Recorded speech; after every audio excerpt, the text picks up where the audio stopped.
2019 నుంచి 2023 వరకు ఎత్తిపోసింది 162 టీఎంసీలు అయితే అందులో 50 టీఎంసీలు మళ్ళీ ఎల్లపల్లి నుంచి కిందికి వదిలినాయి. ఆల్లేదు సోల్లేదు కొడుకు పేరు సోమలింగం అని మా దగ్గర మా ప్రాంతానికి 2 టీఎంసీ కాలువల నీళ్ళే రాలే, 3 టీఎంసీ పేరు మీద కమిషన్ల కోసం భూసేకరణ చేసి కాంట్రాక్ట్ ఇచ్చి అడ్వాన్సులు ఇచ్చి ఒక బీభత్సం సృష్టించి ఆ ప్రాంతాన్ని ఉత్తర తెలంగాణ మా జిల్లా పరిస్థితులు ఇబ్బందికరం చేసినారు. ఈరోజు వాళ్ళు ఏమంటున్నారు, కాళేశ్వరం ఆనాడు కోదాడకైనా ఖమ్మంకైనా పెద్దపల్లికైనా ఎక్కడికైనా కాళేశ్వరం నీళ్లు మొదటి మీకే వస్తున్నాయని హరీష్ రావు గారు చెప్పి 10 జాగాలు ఇచ్చినటువంటి పరిస్థితి. కాళేశ్వరం కుంగిపోయిన తర్వాత 2023లో 2023 సంవత్సరం 23-24 సంవత్సరానికి వేసినటువంటి పంట ఎంత, ఇరిగేటెడ్ ఏరియా ఎంత, ఉత్పత్తి వచ్చిందంతో ఒకసారి లెక్క వేసుకొని చూడమని చెప్తా ఉన్నాం. ఇలా మేము ఎందుకు మాట్లాడుతా ఉన్నామంటే ఈ యొక్క ప్రాజెక్టు వలన ఇప్పుడు నడుస్తున్నటువంటి ప్రభుత్వం మీద ఆర్థిక భారం ఎంత పడుతూ ఉందో తెలంగాణ ప్రజలు గమనించాల్సిన అవసరం ఉన్నది. అవస్థల గురించి తెలుసుకోవాల్సిన అవసరం ఉంది. 2019 నుంచి 23 వరకు వాళ్ళు కట్టినటువంటి రీపేమెంట్ 25 కోట్లు అయితే రేవంత్ రెడ్డి గారి నాయకత్వంలో ఏర్పడ్డ మా ప్రభుత్వం మొదటి సంవత్సరం 14 కోట్లు 14,000 కోట్లు, రెండవ సంవత్సరం 34,000 కోట్లు పేమెంట్ చేసి ఈరోజు ఇప్పటికే దాదాపు 73,000 కోట్ల పేమెంట్ జరగడానికి ఈరోజు ఈ ప్రభుత్వం ఆర్థిక భారం మోస్తా ఉంది. ఆనాడు Bharatiya Janata party ATM Kaleshwaram ATM అన్నారు. కాంగ్రెస్ పార్టీ కుమ్ముకైతే సిబిఐ ఎందుకు డిమాండ్ చేస్తారు, ఎంక్వైరీ ఎత్తలేరన్నారు. నిండు శాసనసభలో చర్చ చేసి సిబిఐ ఎంక్వైరీ చేస్తే ఇన్ని రోజుల దాకా చూసుకోవడం జరిగింది. ఇప్పుడే వారు చెప్పినట్టు ఏవో మంచి అవకాశం ఈ సిబిఐ ఎంక్వైరీ ద్వారా ఏదైతే నిధులు దోచుకున్నారో ఈ సిబిఐ ఎంక్వైరీ ద్వారా నిధులు దోచుకొని ఈ సరైన ఎంక్వైరీ చేసి ఎవరైతే దీన్ని ఈ రాష్ట్రాన్ని లూటీ చేసినారో వారిపైన కఠిన చర్యలు తీసుకోవాలని చెప్పి కోరుతున్నాము. మళ్ళొకసారి ఈ ఇంత పెద్ద ప్రాజెక్టు 1,70,000 కోట్ల రూపాయలు అదే రాష్ట్ర ప్రభుత్వం దగ్గర ఉండుంటే ఇప్పటి వరకు అన్ని డబుల్ బెడ్రూమ్ ఇల్లు, అన్ని సీసీ రోడ్స్ అన్నీ కూడా మన రాష్ట్రంలో కట్టే పరిస్థితి ఉంటుండే. వీళ్ళ సొంత ఆస్తులు పెంచుకోవడానికి ఈ కాళేశ్వరం ప్రాజెక్టు ఏటీఎం ప్రాజెక్ట్ అయింది. దానివల్లనే ఈ టీఆర్ఎస్ నాయకులు ఏదైతే ఇప్పుడే చెప్పినట్టు మంత్రివర్యులు మున్సిపల్ ఎలక్షన్స్లో సర్పంచ్ ఎలక్షన్స్లో వీరు పోయి ఎక్కడ క్యాంపెయిన్ చేసినా కానీ టీఆర్ఎస్ పార్టీ అక్కడ సక్సెస్ఫుల్ లేదు. సో వారు ఏదైతే ఊహించుకుంటున్నారో సోషల్ మీడియాలో కొంచెము ఇష్టం వచ్చినట్టు వార్తలు పెట్టుకొని జూబ్లీ హిల్స్ కంటోన్మెంట్లో 2 బై ఎలక్షన్లలో ప్రజలు ఒక తీర్మానం ఇవ్వడం జరిగింది.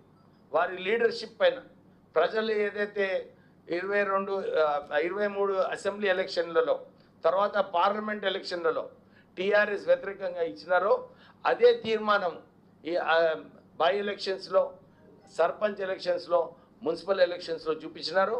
సో ప్రజలందరూ కూడా ప్రజాపాలన కాంగ్రెస్ ప్రభుత్వం రేవంత్ రెడ్డి గారు ఈ రాష్ట్రాన్ని ఏదైతే ముందుకు తీసుకెళ్తున్నారో ప్రజలందరూ కూడా సంతోషిస్తున్నారు. అది ఇది కాలేజ్ 1 మినిట్ కాళేశ్వరం ప్రాజెక్టు ఇది చేయండి, దీని తర్వాత అది మాట్లాడతాం. No problem, will discuss.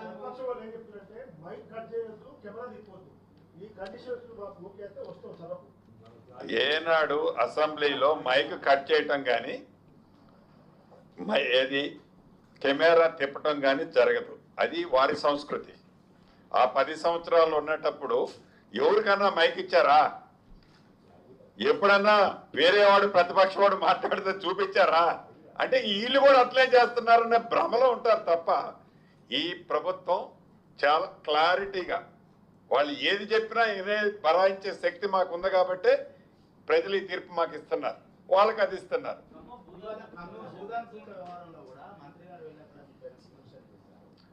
ఏ మంత్రి గారు? ఇంకా వారు అదే కళ్ళలో ఉంటున్నారు, ఇంకా మంత్రిని అదే దయచేసి ఇక్కడ ఒకటే గమనించాల, మిత్రులు అడుగుతున్నారు కాబట్టి డైవర్ట్ అయిపోద్ది. ఒక్కటే మాట చెప్తున్నా, ఏదైతే గ్లోబల్ ప్రచారం చేస్తున్నాడో, పేదవాళ్ళు ఇల్లు కూలగొడుతున్నారని చెప్తున్నారో, ఎక్సెట్రా ఎక్సెట్రా ఏదైతే మాట్లాడుతున్నాడో, మా పేటెంటే పేదోళ్ళు, పేదవాళ్ళదే ఈ ప్రభుత్వం. వాళ్ళ దీవెనలతో వాళ్ళ ఆశీర్వాదంతో నిలబడ్డ ప్రభుత్వం ఇది. ఆ క్లారిటీ మాకుంది. నిజమైన ఏ పేదవాడిని ఈ ప్రభుత్వం ఎప్పుడు డినై చేయదు, భవిష్యత్తులో చేసే ప్రసక్తి లేదు. ఖమ్మం సబ్జెక్టుకి సంబంధించిన దాంట్లో కూడా పేదవాళ్ళు, నిరుపేదలు ఎవరైతే అభాగ్యులు ఉన్నారో ఆ శాఖ మంత్రిగా, ఇళ్ళు ఇచ్చే శాఖ మంత్రిగా, ఇళ్ల స్థలాలు ఇచ్చే శాఖ మంత్రిగా చెప్తున్నా, ముఖ్యమంత్రి గారు కూడా నాకు స్పష్టంగా చెప్పడం జరిగింది. నష్టపోయే వాళ్ళు, అర్హులైన వాళ్ళు, గతంలో ఎవరైతే తీసుకొని నిరుపేదలు అక్కడ నివసిస్తున్నారో, ఇళ్ల స్థలాలు కానీ ఇతరత్ర బెనిఫిట్ పొందిన వాళ్ళు ఉన్నారో వాళ్ళందరికీ తగు న్యాయం ఆ శాఖ మంత్రిగా గౌరవ ముఖ్యమంత్రి గారి సూచనలతో 100కు 100% చేస్తాం. ఈ సందర్భంగా మీకు కూడా రాష్ట్ర ప్రజలకి ఈ గ్లోబల్ ప్రచారం చేస్తున్న దానికి ఒక ప్రత్యక్ష సాక్ష్యం ఈ ఖమ్మం వెలుగుమట్లకు సంబంధించిందే మీకు చెప్పదలుచుకున్నా. ఏదైతే 15/7/2023 నాడు 15/7/2023 నాడు ఆనాటి ప్రభుత్వం, అహంకారపూరితమైన ప్రభుత్వం, బీఆర్ఎస్ ప్రభుత్వం పరిపాలనలో ఉంది. ఏదైతే ఈ ఎలుగుమట్లదని చెప్తున్నారో వాళ్ళు ఆనాడు కూడగొట్టారో, మేము కూలగొట్టాము ఇవ్వాలని చెప్తున్నారు, కానీ ఆనాడే వారు శ్రీకారం చుట్టారు. ఇదిగోండి మీడియా, ఇది నేను చెప్పేది కాదు, ఇవాళ నేను ఏదో దీన్ని మ్యానిపులేట్ చేసేది కాదు. ఆనాడు వీళ్లే కూడగొట్టే ప్రయత్నం చేసి కొన్ని కూడగొట్టారు, మళ్ళీ తిరిగి కట్టారు వాళ్ళు. ఆనరబుల్ హైకోర్టు ఇచ్చిన ఆర్డర్ ప్రకారం భూదాన ల్యాండ్లో ఖాళీ చేయించిన మాట వాస్తవం. వారందరికీ కూడా వారిలాగా గాలికి వదిలేయము. ఈ ప్రభుత్వం పేదోడి ప్రభుత్వం. ఎవరు ఎన్ని కారుకోతలు కూసినా, ఎంత విషాన్ని బయటికి చిమ్మినా ఇది పేదోడి ప్రభుత్వం. అర్హులైన ప్రతి పేదవాడికి, ఇక్కడ నష్టపోయిన ప్రతి పేదవాడికి ఇళ్ల స్థలం ఇస్తా, ఇల్లు ఇస్తా. ఈ ప్రభుత్వ పక్షాన గౌరవ ముఖ్యమంత్రి గారి ఆలోచనలకి పేదోడి ప్రభుత్వంగా ఇది తప్పకుండా చేస్తాం. మంత్రి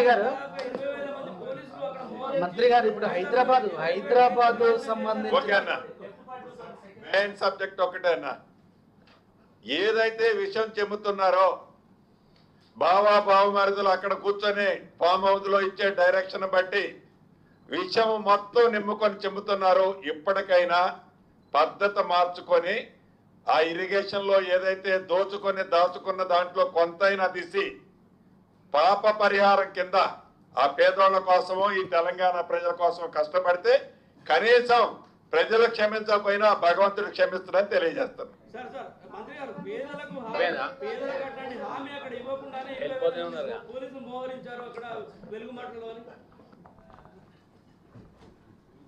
వెళ్ళిపోతే